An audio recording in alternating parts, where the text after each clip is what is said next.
प्रतिपक्ष के पद पर खुद को बरकरार रख पाए, इसके लिए जितनी सीटें उन्हें चाहिए उतनी सीटें भी आने वाले विधानसभा चुनाव में उनकी पार्टी को नहीं मिलेगी। ये कांग्रेस के साथ मिलके भी लड़ेंगे, जिसकी संभावना कम है, तो भी अधिकतम 18 से 20 सीटें। अगर अलग अलग लड़े तो शायद एक एक सीट इनके लिए बचा पाना असंभव हो जाए। हमारी सीटें कम थी, हमारे मंत्री कम बने, उनकी सीटें ज़्यादा थी, उनके मंत्री दोनों चरणों में मिलाकर के ज़्यादा बने। नमस्कार, न्यूज़ फाउंडेशन देख रहे हैं आप। मैं हूं आपके साथ धीरज सिंह। बिहार में नीतीश सरकार में मंत्रिमंडल का विस्तार हुआ। अब नेता प्रतिपक्ष तेजस्वी यादव का दावा है कि ये नीतीश सरकार का आखिरी मंत्रिमंडल विस्तार होगा। हमारे साथ जेडीयू के राष्ट्रीय प्रवक्ता राजीव रंजन प्रसाद जी। सर, तेजस्वी यादव का कहना है कि जो मंत्रिमंडल विस्तार हुआ है ये आखिरी मंत्रिमंडल विस्तार साबित होगा, चूँकि इसके बाद नीतीश कुमार की सरकार बिहार में नहीं बनने जा रही। कैसे देखते हैं उनके दावों को? देखिए, वो नेता प्रतिपक्ष के पद पर खुद को बरकरार रख पाए, इसके लिए जितनी सीटें उन्हें चाहिए उतनी सीटें भी आने वाले विधानसभा चुनाव में उनकी पार्टी को नहीं मिलेगा। देखिए, चाहे जितने भी वार वो करें, जितने बयान दें, जमीन उनकी खिसक गई है, हालात बहुत बुरे हैं, उनकी पार्टी से नेताओं का पलायन जारी है, कार्यकर्ताओं के साथ तेजस्वी यादव की दूरी बढ़ती जा रही है। जो बिहार की ज़मीनी स्थितियां हैं, 225 का लक्ष्य बेहद आसानी के साथ जनता के आशीर्वाद से हम हासिल करेंगे। और अगर ये कांग्रेस के साथ मिलके भी लड़ेंगे, जिसकी संभावना कम है, तो भी अधिकतम 18 से 20 सीटें। अगर अलग अलग लड़े तो शायद एक एक सीट इनके लिए बचा पाना असंभव हो जाएगा। वो ये भी दावा कर रहे हैं कि 20 साल से नीतीश कुमार मुख्यमंत्री है। अब नीतीश कुमार से बिहार की जनता उब चुकी है, अब उनको मौका नहीं देने वाले, युवा को खोज रहे हैं बिहार की जनता। देखिए, लोकतंत्र में पैमाना जनादेश होता है।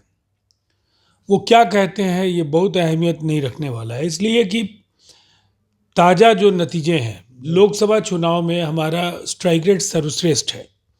बिहार में 40 में 30 सीटें नीतीश कुमार जी की अगुवाई में एनडीए ने जीती, और उसके बाद बिहार विधानसभा के 4 सीटों के उपचुनाव हुए, जहां राष्ट्रीय जनता दल और उनके साथियों की 3 सीटें थीं।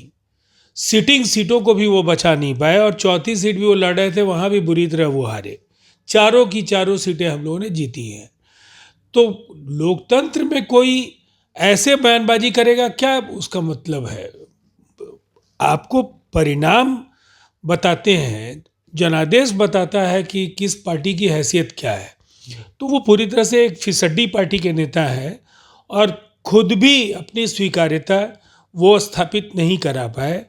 पार्टी के नेताओं में जो एक दौर में लालू जी की हैसियत थी, वो उनके प्रति लोगों के मन में वैसी जगह नहीं बन पा रही है। जी, एक सवाल ये भी है सर कि मंत्रिमंडल विस्तार जो पिछले दिनों हुआ, तेजस्वी यादव ये भी कहते हैं कि इसमें नीतीश कुमार का मंत्रिमंडल विस्तार कम, बीजेपी का विस्तार ज़्यादा नजर आ रहा है। अगले चुनाव के लिए बीजेपी अपनी तैयारी मजबूती से कर रही है, अपनी पार्टी को विस्तार दे रही है इस मंत्रिमंडल के जरिए।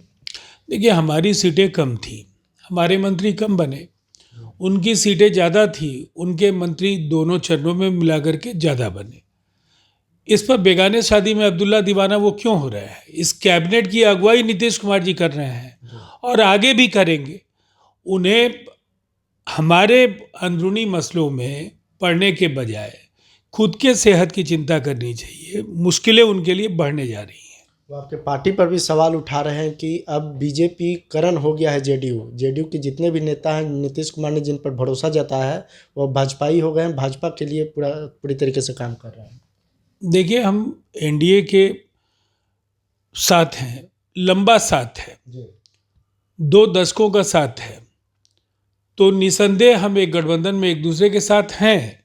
लेकिन पार्टी की जो विचारधारा, पार्टी के जो मूल्य हैं, पार्टी का जो दर्शन है, जो पार्टी का जो हमारी जो प्रतिबद्धताएं हैं, उसको लेकर के तेजस्वी जी को चिंता नहीं करनी चाहिए। चूँकि उनको केवल पैसे चाहिए, परिवार के सदस्यों की शक्ति कैसे बढ़े इसकी चिंता वो करें। बिहार की चिंता करने के लिए नीतीश जी हैं। बहुत बहुत धन्यवाद।